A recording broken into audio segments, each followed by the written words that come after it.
Ikiwa leo ni Juni 25 ya mwaka wa 2026, ninakualika katika mfululizo wa masomo ya Kesha la Asubuhi kwa mwaka wa 2026. Leo tunaiangazia mada isemayo utume wetu kwa ulimwengu, iliyojengeka katika kitabu cha Injili ya Yohana sura ile ya 17 ya 18, ambapo neno la Mungu linasema, kama vile ulivyonituma mimi ulimwenguni, nami vivyo hivyo naliwatuma hao ulimwenguni. Tuombe. Asante Yesu, uketie mahali pasiri juu mbinguni, kwa wema wako, ulinzi wako na mibaraka yako mingi maishani mwetu. Tunajinyenyekesha miguuni pako kwamba utembee nasi siku ya leo, uturehemu na utupatie amani. Tufundishe kuyaelewa haya tujifunzayo katika jina la Yesu, amina. Je, kujitenga na ulimwengu kwa kuitii amri ya Mungu kutatufanya tusifae kwa ajili ya kazi ya Bwana aliyotuachia? Je, itatuzuia tusiwatendee mema wale wanaotuzunguka? La hasha. Kadiri tunavyoishikilia mbingu kwa uthabiti, ndivyo nguvu yetu ya kutumika itakavyozidi. Tunapaswa kujifunza kielelezo ili roho iliyokaa ndani ya Kristo iweze kukaa ndani yetu. Mwokozi hakukutwa miongoni mwa watukufu na wenye heshima wa ulimwengu. Hakutumia muda wake miongoni mwa wale watafutao faida na anasa zao wenyewe. Alifanya kazi yake ili kuwasaidia wale waliohitaji msaada, kuwaokoa waliopotea na wanaoangamia, kuwainua waliosetwa chini, kuvunja nira ya mateso kwa wale walio utumwani, kuponya walioumizwa na kunena maneno ya huruma na faraja kwa wale waliosongwa na wenye huzuni. Tunatakiwa kufuata kielelezo hiki. Kadiri tunavyoshiriki Roho wa Kristo, ndivyo tutakavyotafuta kuwahudumia wanadamu wenzetu. Tutawabariki wahitaji na kuwafariji walio taabuni. Muda wa rehema unakaribia kufungwa. Punde ombi la mwisho kwa ajili ya wenye dhambi litakuwa limetolewa, chozi la mwisho kutolewa, onyo la mwisho kutolewa, wito wa mwisho kutolewa, na sauti tamu ya rehema haitasikika tena. Hii ndiyo sababu Shetani anafanya juhudi kubwa hivyo ili kuwapata wanaume na wanawake katika mitego yake. Adui anacheza mchezo wa maisha kwa kila roho.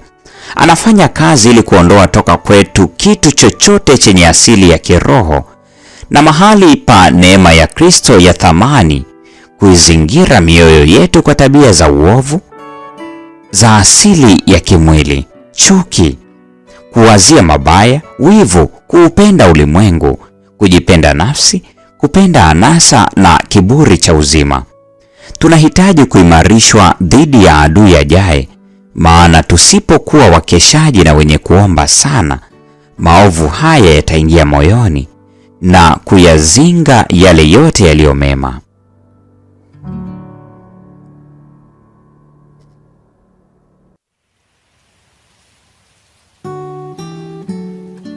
Ni majukumu makubwa sana kuwahi kuwekwa juu ya wafuasi wa Kristo.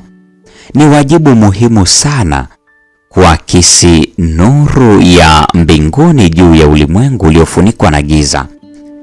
Kadiri unavyozungukwa na utusitusi zaidi, ndivyo nuru ya imani na kielelezo cha Kikristo inavyopaswa kuangaza zaidi. Hii ni Juni 25, mada ikisema utume wetu kwa ulimwengu. Na kwa nukta hiyo, mpendo wa mfuatiliaji wa mfululizo wa masomo ya Kesha la Asubuhi, leo tunakuwa tumefikia tamati ya tafakari ya somo hili siku ya leo. Neema ya Bwana wetu Yesu Kristo, pendo la Mungu na ushirika wa Roho Mtakatifu dumu kuwa nasi sasa na hata milele. Amina.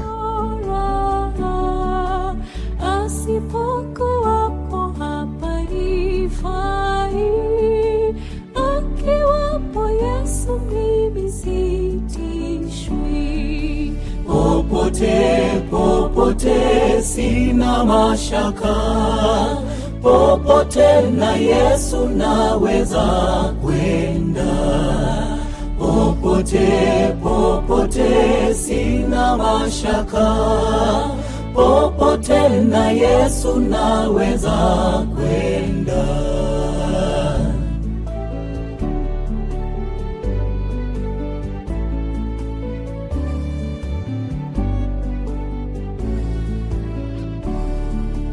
Akiwapo Yesu si peke yangu, na nijapotupwa akali wangu, ajaponiongoza njia mbaya, niwapo na Yesu na shukuria.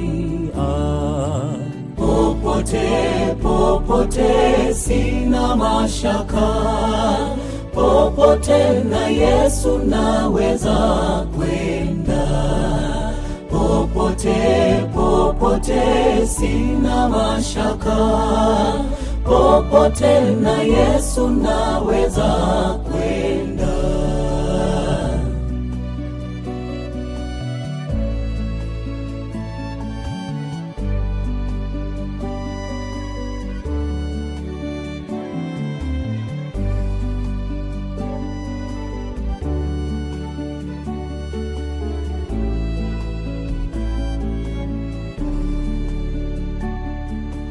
Akiwapo Yesu naweza pumzika hata kiyama, kisha nitakwenda kwake milele. Akiwapo Yesu furaha tele. popote, popote sina mashaka, popote na Yesu naweza kwenda. Popote, popote sina mashaka, popote na Yesu naweza kwenda. Popote, popote sina mashaka, popote na Yesu naweza kwenda.